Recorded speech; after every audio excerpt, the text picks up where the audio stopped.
Hi guys, Rhi here. Welcome back to another episode of the Real Talk with Rhi podcast. How are you doing? I hope you are doing well. The sun is shining here in Wales, which is pretty rare, but it's really improving everybody's mood. So today we are talking about things that I do, things that I've generally always done, things I thought were quote unquote normal, the things I thought everyone did, but it turns out they're ADHD things. Now, I am not saying that if you do these things, then you absolutely have ADHD. If you don't do these things, you don't have ADHD. That's not what I'm saying. I'm not a doctor. I'm just sharing my own personal experience. But apparently, these things that I'm doing, I'm probably doing because I have ADHD. Very, very brief backstory for those of you that are new. Hi, I'm Rhi. I was diagnosed very, very recently at age 40 with ADHD. I have a husband and 4 children with autism. So we're a very neurospicy household. But yeah, this whole ADHD thing's kind of new to me. I did not know, but a lot of these things that I do apparently make it really blooming obvious. And now, hindsight's 2020, isn't it? I'm like, oh, okay, actually this whole ADHD thing could have been quite obvious all along. So the first one is not sitting properly at my desk. Now you can't really, obviously if you're listening to this podcast in your ears, you can't see this, but if I just scoot back, if you're watching on YouTube, I'm sitting cross-legged. I'm not sitting, there you go, I'm just scooting forward again. I'm not sitting like properly with my feet on the floor, and I'm sitting on my foot. I'm all shapes. Whenever I'm sitting, I'm not sitting properly. Apparently there's a bit of an ADHD thing. I always sit cross-legged on the floor. I just can't quote unquote sit properly, which is really good because I work from home. It's a good thing then that I work from home, because when I did work in an office situation, obviously I had to sit properly because people were looking at me. But now I'm sitting just here in my home office talking to you lovely people. You guys don't mind, you're my friends. You don't mind if I'm sitting like in all shapes. So, probably when I'm sitting filming is when I'm more likely to sit properly because I'm sitting talking to a camera. But honestly, if you were to just fly on the wall, watch me work, there is no sitting properly to be done.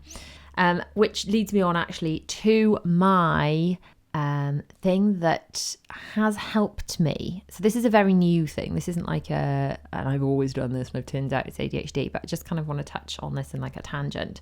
I have recently set up, again, if you're watching on YouTube, you can see there is a desk that is surrounding me, but what you won't be able to see is that it is a sit-stand desk.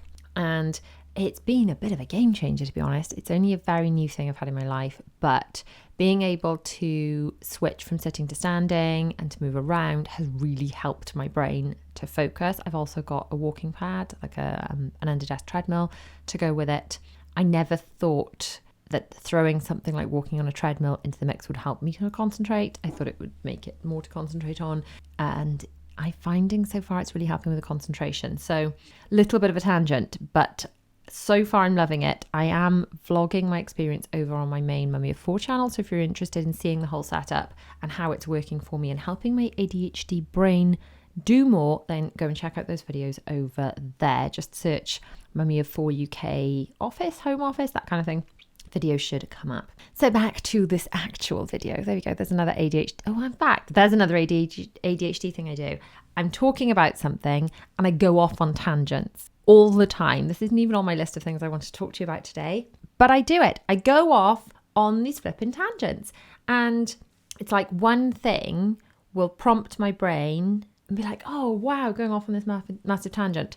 Now, the reason I have notes just in front of me here is because sometimes I can't remember what I was talking about in the first place, going off on these tangents. But going off on tangents apparently is a big old ADHD thing. Fake deadlines, needing fake deadlines to do things in order to make myself do stuff is apparently a bit of an ADHD thing. So obviously I work for myself. I don't have a boss. I have children who I need to take care of. I have times I have to pick them up at school. But other than that, all of the deadlines and things have been self-imposed. And I find that if I don't have a deadline, I procrastinate terribly, like really, really, really badly. And I just really struggle to get things done. Now, one of the things that has helped me that I didn't realize is when I first started doing YouTube, I announced on my videos that my videos, I mean, this has tweaked and changed over the years, but my original videos were going to be Tuesdays, Thursdays, and Sundays at 7 p.m. Shout out if you're an OG follower of my main channel. You remember me saying that in all the videos.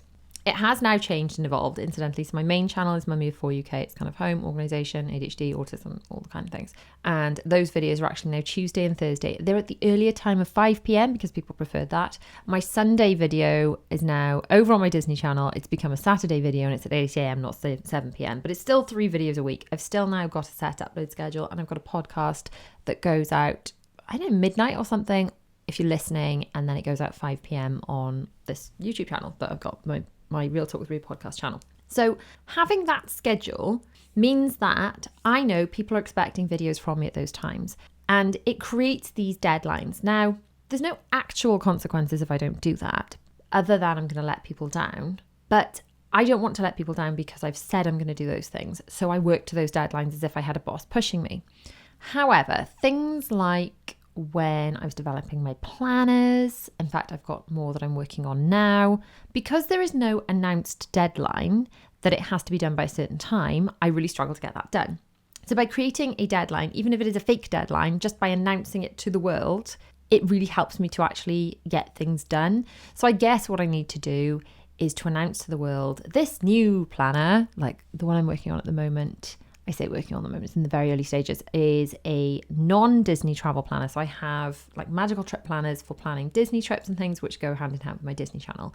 But I've had so many requests for general family travel planners. So working on that. There's also a version for kids, which is less about booking references and prices and more about like fun things to look for in the airport and just activities to keep them busy. So there is a Disney version, there's a Disney Cruise version, a Disney Parks version of those already, Disney Cruise and Disney Parks version for kids. And I need to do these like generic travel family ones.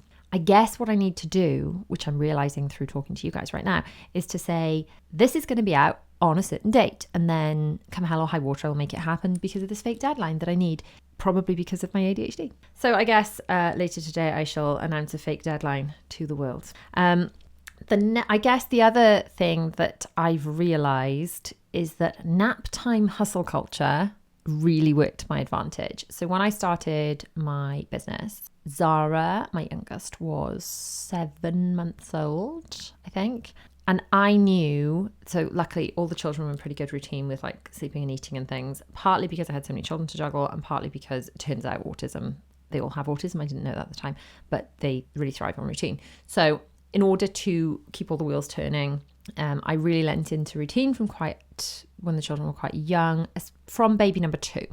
When you've got one baby, you can just do what that baby wants to do. But when you've got other babies, especially if the first baby's in school, because they're not a baby anymore, then you have naturally imposed routine upon you, as in school pickups, school drop-offs, mealtimes, things like that, after school clubs. So I really lent into routine from baby number 2, and I just found it helped my life work really, really well to know what I was doing without having to overthink things each day. So my children slept at certain times and ate at certain times. So I knew I'd have an hour here or half an hour there or whatever to work. And with ADHD and this need for fake deadlines, so it turns out with an ADHD brain, having these imminent deadlines really helps you to focus and be productive. So every day I was presented with, right, I've got this hour to work. I've got this hour and a half to work. And it made me really focus down on, okay, I don't have much time. What do I really need to get done? It really helped me be quite laser focused on, right, there's no time for fluff. At the time of sitting down, I need to get on with the things I need to get done in order to get them done because I have no more time. Because when that baby wakes up, I have no more time. And it turns out that this was probably a very good thing for my brain. And if at the beginning of my business I was given all the time in the world and all of the time to do things, then I probably would have struggled a bit more. So I'm going to tell you a bit of a story now that I hope my children don't listen to. So, I mean, there's nothing, there's nothing PG-13 that I'm sharing here. This is a family-friendly channel. It is not aimed at children. However, I'm always aware that my children may listen. So everything is kept, super Santa safe about the place, because I don't want to say anything that my children may hear that may upset them. I'm also very aware that my children may watch back these videos in many years' time. If that's the case, hello in the future. It's mummy. Love you loads. Anyway, the story I'm about to tell you, I'm hoping my children don't listen to, at least before they're done with their exams. Anyway, so when I was in my last year of my GCSEs, my English teacher said to me, that's my name. Teachers always called me Rhiannon. In fact, everyone called me Rhiannon until I was in secondary school. And then everyone just shortened it to Rhi. And now I don't think anyone calls me Rhiannon at all.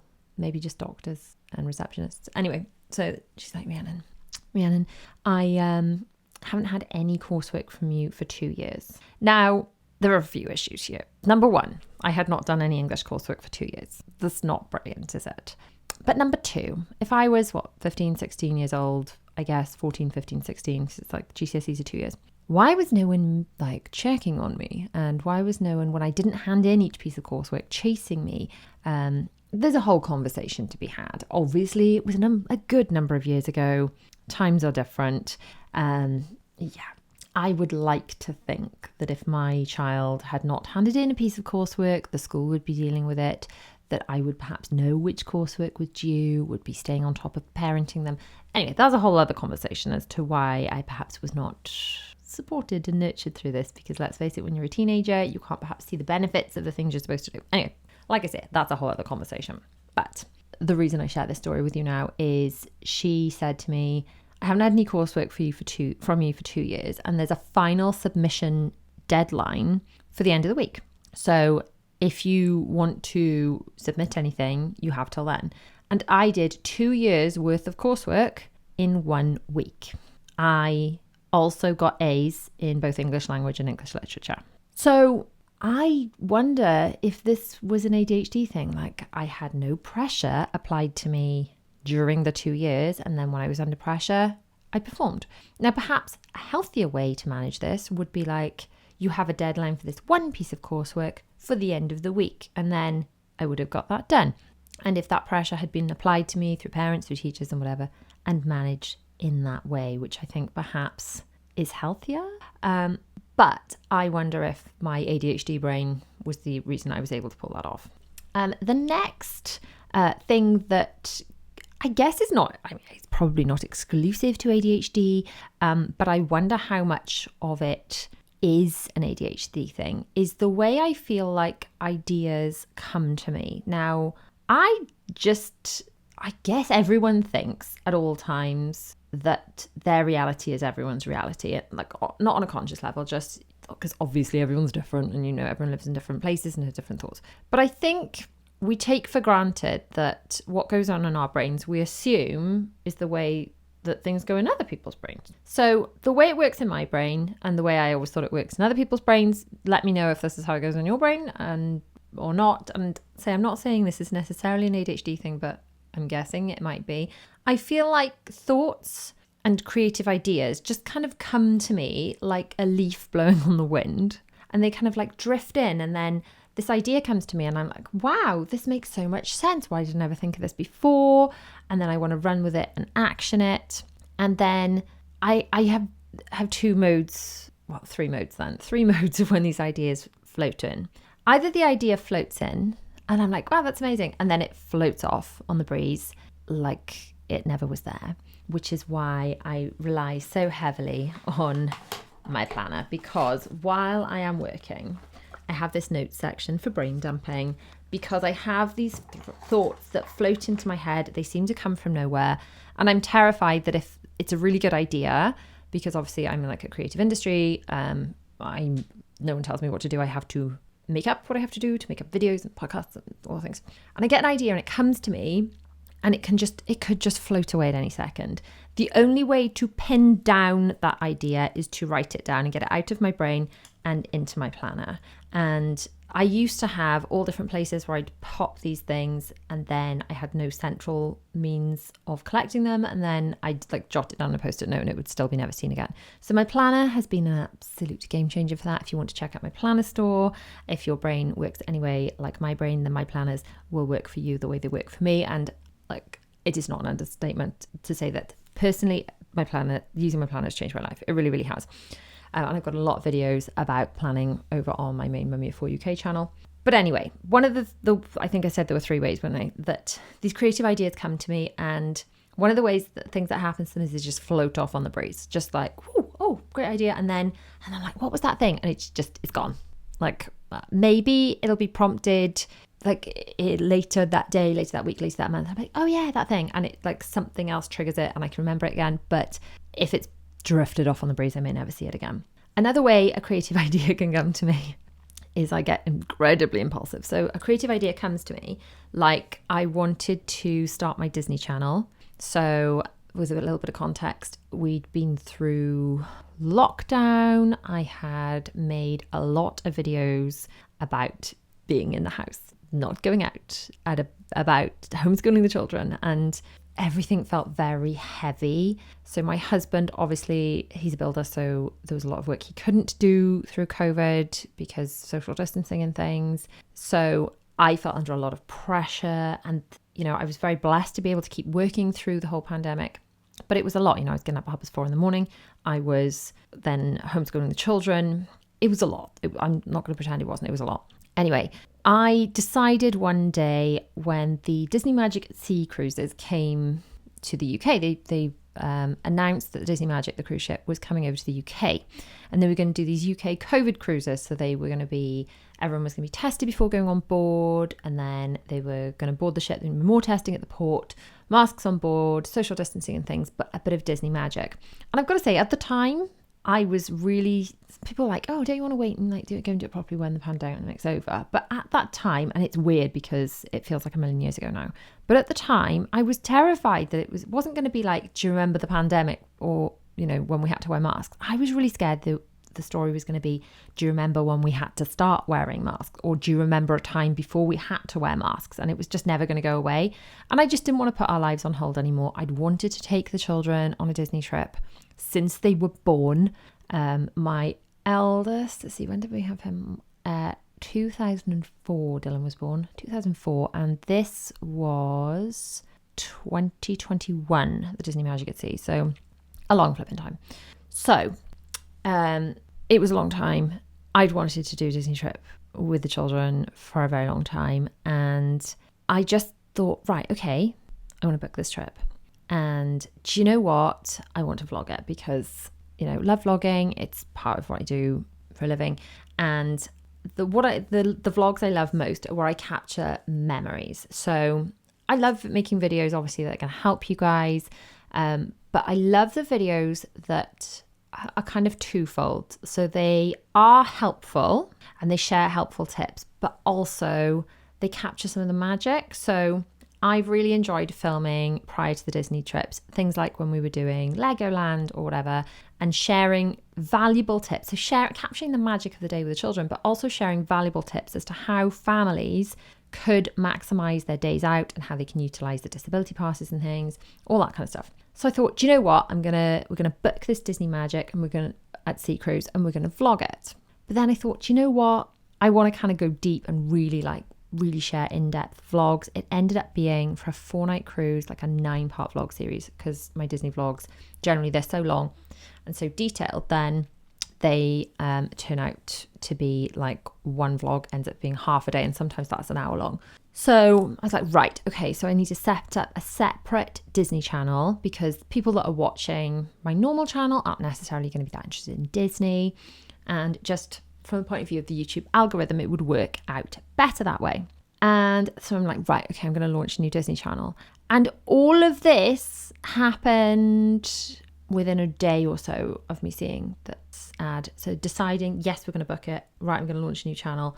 All of this happened like instantly. So the second way that ideas can come to me is, the first way is they can drift off on the breeze. The second one is I can be like, oh, I've had an idea and I'm dropping everything I'm doing and going all in on this new idea. And if you have ADHD, I'm sure this will resonate with you, because apparently it's pretty common amongst people with ADHD. I mean, I don't know what to call myself. Oh, I'm an ADHD with an ER on it. I don't know. I feel like there must be some sort of term, some sort of like, I am now an ADHD. Doesn't sound right, does it? What is the official the official, unofficial thing I should be saying that I feel like there must be some sort of way I can refer to myself when I'm talking about this.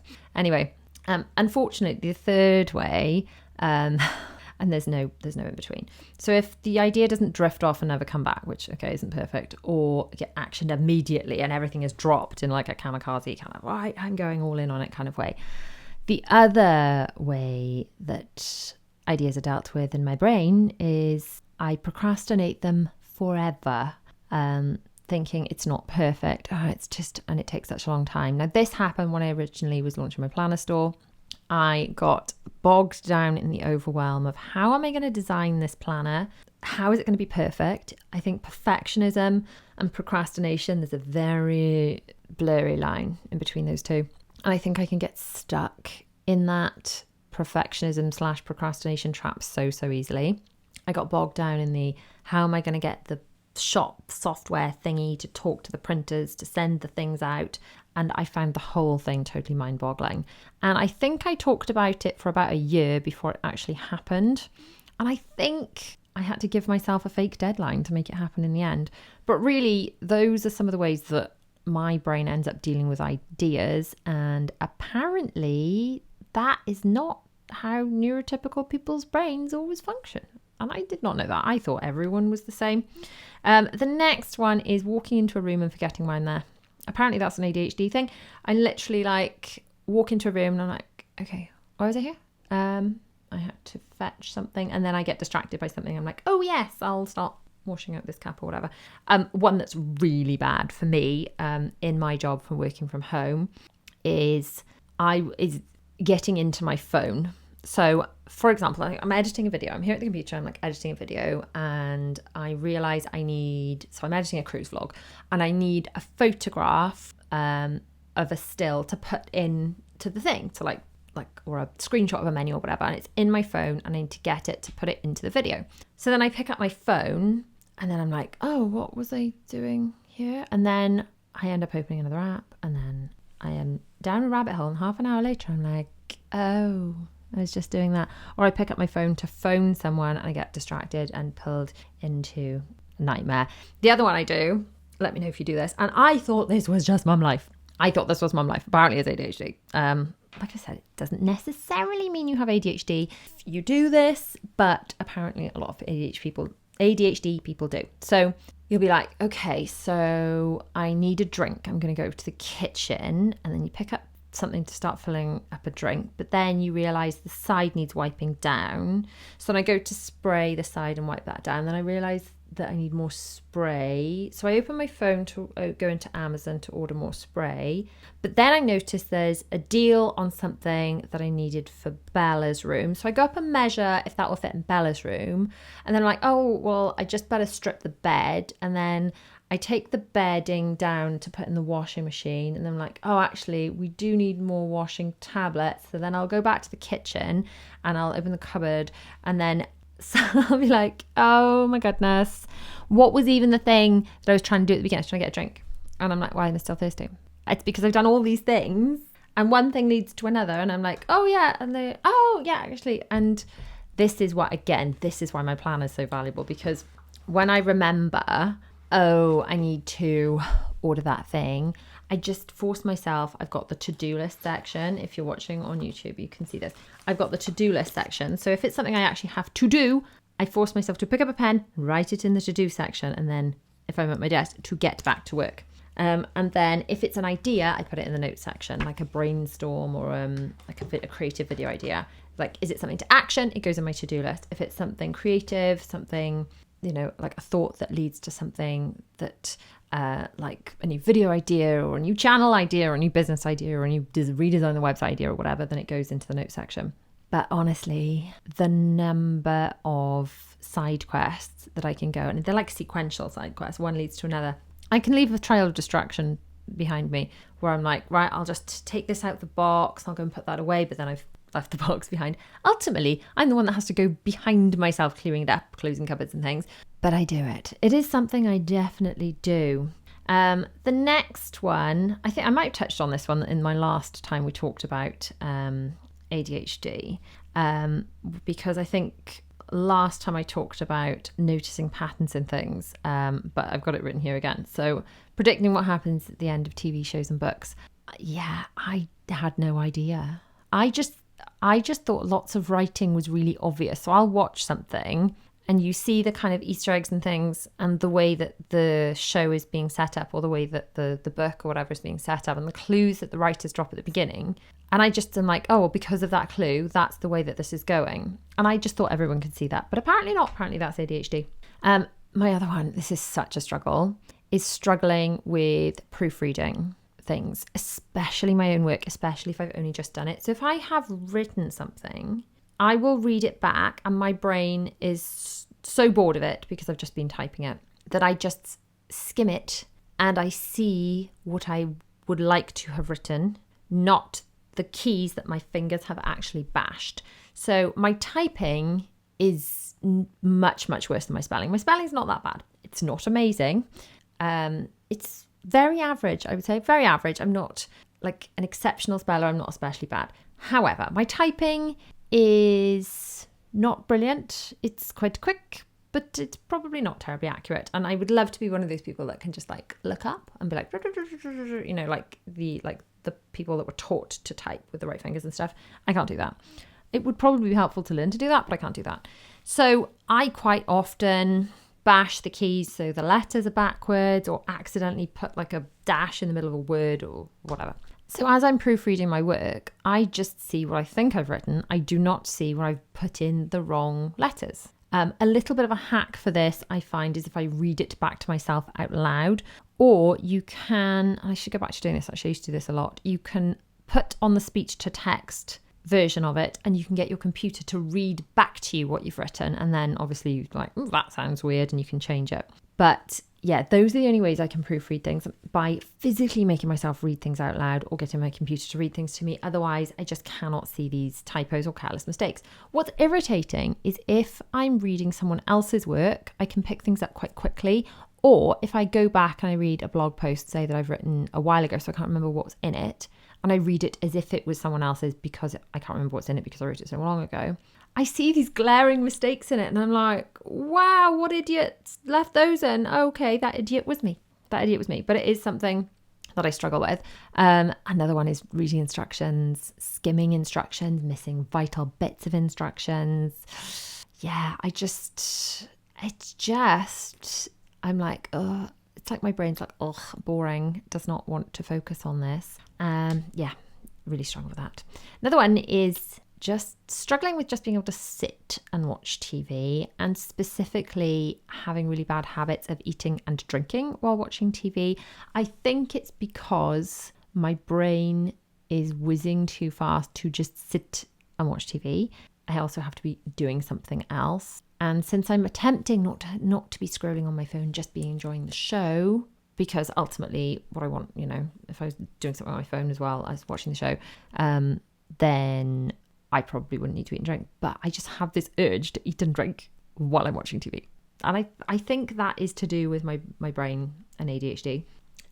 Slight trigger warning on this one. We're going to talk about food, and especially unhealthy relationships with food. So skip ahead if you wish. But stress eating.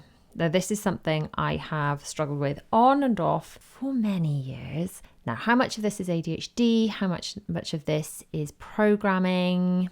Probably a bit of both. I definitely grew up in a time in a household where it was like, having big feelings, don't worry about it, don't talk about it, just to put some food on top of it. So I think we're very much brought up to associate food with comfort, food with feeling better.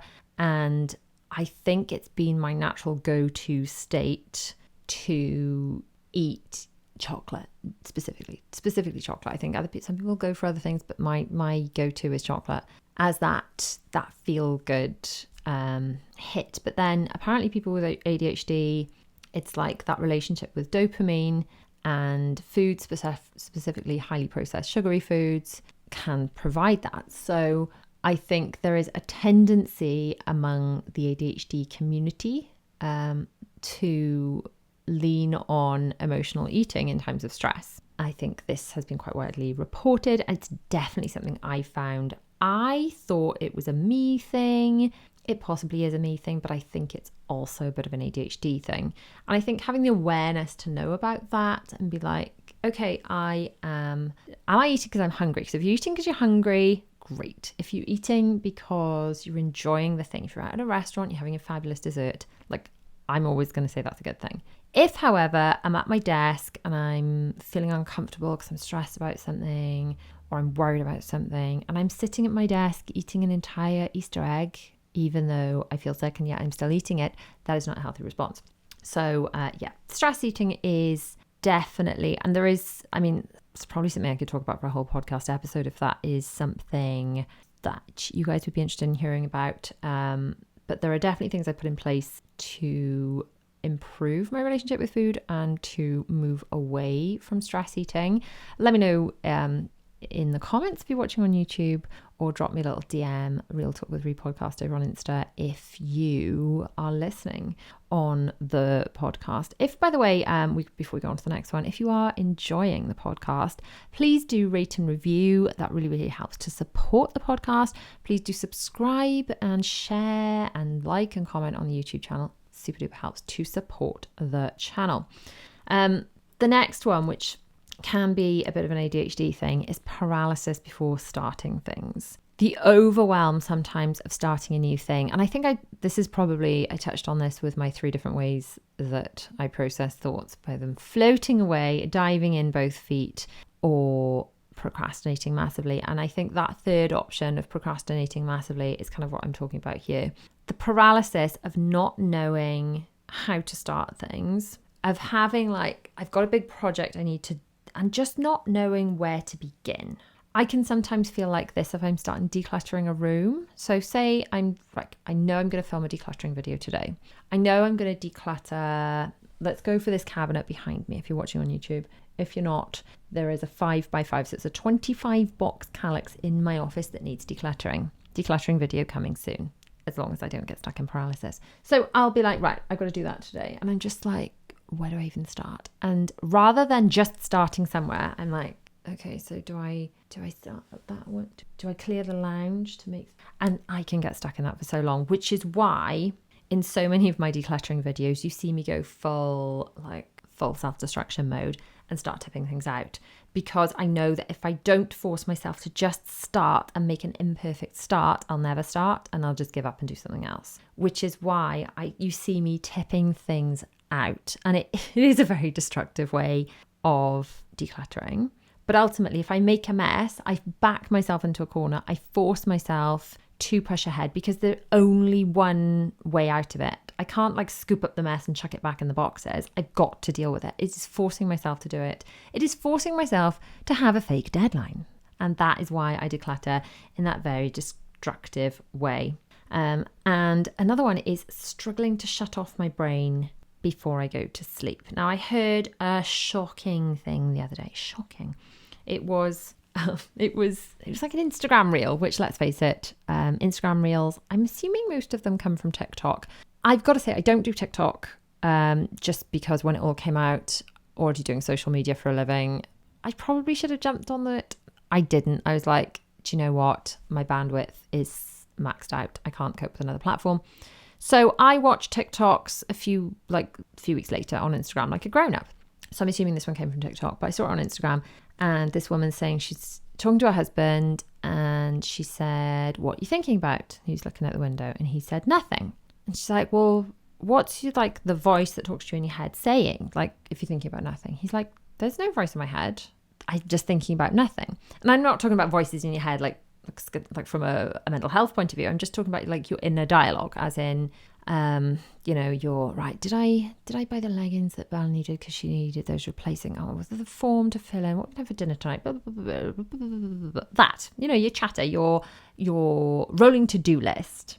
Apparently, some people do not have that. This blew my mind. This blew my tiny little mind, because mine does not shut up. It's like constant voice notes, all playing simultaneously.